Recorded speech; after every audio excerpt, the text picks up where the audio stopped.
Hey everyone, welcome back to my channel Nickel. Notes in this video, we're going to take a long detailed look at the 1969 Australian 50-cent coin. If you've found one hiding in a jar of change or you've been curious about how the decimal coinage switch changed Australia's coinage forever, you're in the right place. Lines begin with context. Australia moved to decimal currency in 1966, which initially included a round 50-cent coin made from 80% silver. That silver content quickly became a problem because the metal value rose above the coin's face value and the mint had to rethink the 50 cent by 1969. The decision was to replace the silver round with a dodecagonal 12-sided copper-nickel coin, a shape and composition that would be practical for circulation and resistant to silver market swings. That change didn't just solve a metal value problem. It created a distinct new look that makes 1969 examples a key early decimal coin and a favorite for collectors. Reference: Royal Australian Mint and historical round 50C notes. Let's get started.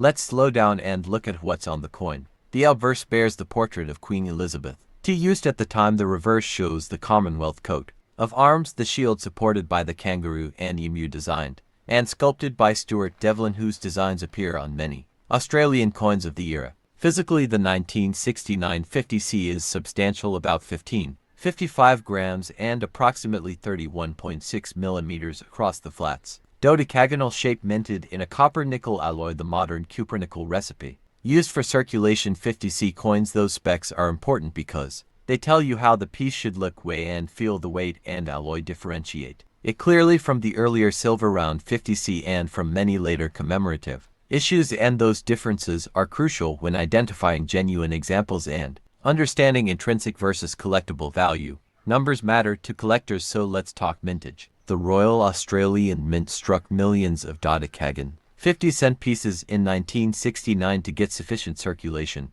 supply, and museum and mint records list around 14,105. Zero struck at Canberra that year for circulation, a healthy figure, which explains why common circulated examples are still reasonably available. Today, however, a much smaller number were issued in mint sets and proof sets. For example, contemporary and circulated sets and proof sets were produced in the thousands rather than the millions. These lower mintage set pieces, often in superior condition or on special blanks, are where value concentrates for the 1969 date. If you have a coin that came in a mint or proof packaging, keep that packaging provenance and original packaging materially affect auction results. Although 1969 is not famed for dozens of dramatic die varieties like later commemoratives, there are notable special issues and more collectible strikes you should watch for. For example, some 1969 pieces were included in special mint sets or collector sets struck on slightly different blanks. A handful of special blanks were used for presentation or PNC postal note card releases, and those can show distinct surfaces or finishes. Auction houses have recorded unusual PNC and specially packaged 1969 50-cent pieces fetching premiums because of their rarity. It's also worth checking for tiny die marks, double devices, or unusual planchette flaws. Any anomaly can attract specialist collectors. Always compare suspect specimens with authoritative images or certified examples before assuming a large premium, because many supposed varieties are just typical die wear or post-mint damage. Now, what makes one 196950 C worth $5 and another worth $200? The three pillars of coin value are condition, rarity, and collector demand. Condition, often expressed by grade, is the dominant single factor. A coin graded MS65 or higher, brilliant and circulated with minimal contact marks, will trade at multiples of the same date in circulated VF30 or 50. Condition, rarity, matters to while millions were struck for circulation. The number of mint set or proof examples is far lower and special struck pieces are scarcer still. Finally, demand, which fluctuates with the collector market trends and even social media attention, determines whether that rarity translates to a high price. If a particular 1969 set or PNC suddenly appears in a viral video, expect bidding interest to spike. For fair market estimates, consult recent auction results from reputable auction houses, price guides like NGC's World Price Guide, and recent sales on marketplace platforms, but always weigh those sales by grade and provenance.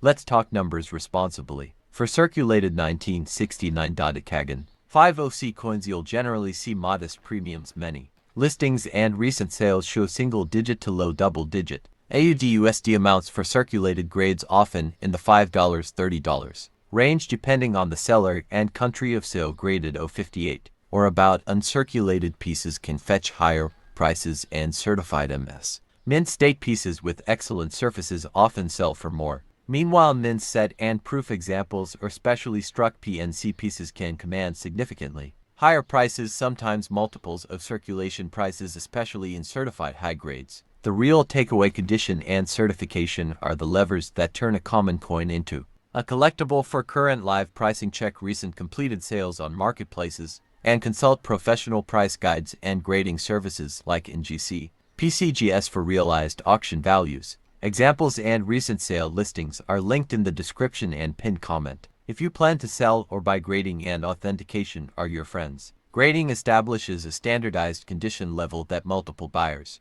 can trust. Authentication confirms your coin is genuine and not altered, polished, or counterfeit. For common coins like the 1969 50C, major grading services, NGC, PCGS, etc. will encapsulate and grade the coin, and the certified grade can add a premium. A few warnings: avoid sellers who want show both faces clearly, and be skeptical of coins described as MS uncirculated without supporting photos or certification. Also be careful with cleaning and polishing. An otherwise decent coin can be value destroyed by a poor cleaning job. When buying, ask for clear images, provenance, and for higher value pieces, independent grading. When selling, consider getting high value pieces. Slabbed buyers pay for grading certainty.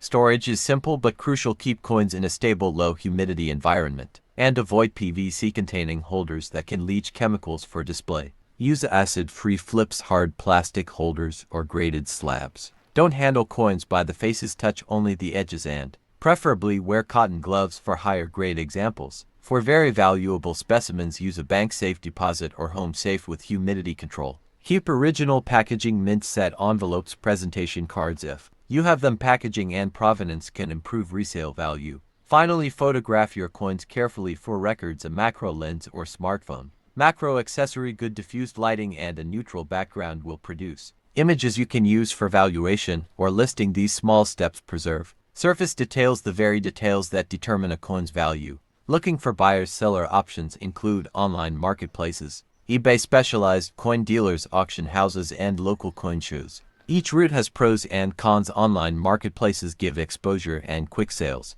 but require careful listing and fraud prevention. Auction houses can reach serious collectors but charge commissions. Dealers offer convenience but typically buy at wholesale prices. When buying, ask for recent provenance and compare multiple listings. Don't pay top dollar for a grade without certification. When selling, set a reserve if you use auction houses, and for private sales, provide certification or an independent third-party inspection if possible. For negotiation, come prepared. No recent comparable sales, same grade. Disclose any imperfections and consider slabbing higher value pieces to justify stronger offers. Keep records of sale, and if you ship, use tracked insured shipping. To wrap up, the 1969 Australian 50 cent is an instantly recognizable and historically important decimal coin. Because circulation mintage is relatively high, millions common circulated examples are accessible and typically carry modest premiums over face value. That said, mint sets, proofs, and special presentation strikes from 1969 are far scarcer and where real collector premiums live. If you're trying to establish a quick estimate for your coin, check the coin's condition. Look for original packaging or proof, mint set provenance, compare recent completed sales for similarly graded pieces, and when in doubt, get the coin graded. If you enjoyed this deep dive, please like, subscribe, and ring the bell. I publish coin guides that help you spot value, avoid scams, and build a collection you re proud of. Drop a photo of your coin in the comments or pin it to my Instagram for a quick review, and check the pinned comment for the links and sources I used in this video. Thanks for watching.